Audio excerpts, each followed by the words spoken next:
عورتیں محبت کرنے کے لیے بنائی گئی ہیں، سمجھنے کے لیے نہیں۔ ہر عورت ویشیا نہیں ہوتی، لیکن ہر ویشیا عورت ہوتی ہے، اس بات کو ہمیشہ یاد رکھنا چاہیے۔ ایک گھنٹے کے کھیل میں آپ کسی شخص کے بارے میں 1 سال کی گفتگو سے زیادہ جان سکتے ہیں۔ مجھے افلاطون عزیز ہے، مگر سچائی اس سے زیادہ عزیز ہے۔ امید جاگتی آنکھوں کا خواب ہے۔ خاموشی گفتگو کے عظیم فنون میں سے ایک ہے۔ جب ہم اپنے حدود کو تسلیم کر لیتے ہیں تو ان سے آگے نکل جاتے ہیں۔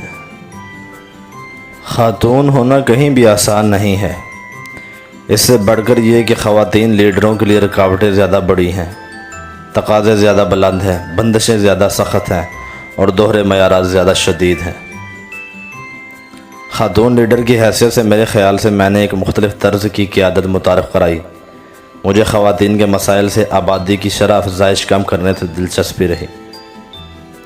ایک خاتون کی حیثیت سے میں نے ایک اضافی پہلو کے ساتھ میدان سیاست میں قدم رکھا، اور وہ تھا ماں کا پہلو۔ خواتین کو سیاست میں ضرور حصہ لینا چاہیے، کیونکہ وہ معاشرے کا بڑا حصہ ہیں۔ خواتین کو نظر انداز کرنا معاشرے کی اکثریت کو نظر انداز کرنے کے مترادف ہے۔ بیگم نسیم ولی خان۔ خواتین دنیا میں ٹیلنٹ کا ایسا سب سے بڑا ذخیرہ ہیں جنہیں ابھی تک بروئے کار نہیں لایا گیا۔ ذرا سوچیں، دنیا کے 70% صارف اخراجات خواتین کے قابو میں ہیں۔ خواتین کی کارکردگی بہتر ہو تو معیشتوں کی کارکردگی بہتر ہوتی ہے۔ میرے نزدیک قیادت لوگوں کی حوصلہ افزائی کا نام ہے، یہ انہیں ابھارنے کا نام ہے، یہ انہیں اس قابل بنانے کا نام ہے کہ وہ جو حاصل کرنا چاہتے ہیں اسے حاصل کر سکیں اور ایک مقصد کے تحت ایسا کریں۔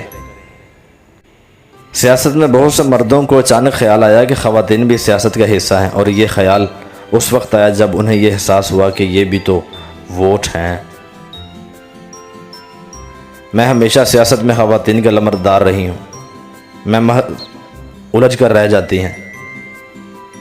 سیاست کوئی کھیل نہیں، ہم جو فیصلے کرتے ہیں وہ لوگوں کی زندگیوں پر اثر ڈالتے ہیں، اور یہ ایسا کام ہے جسے ہمیں ہر حال میں اپنے ذہنوں میں سب سے پہلے رکھنا ہوتا ہے۔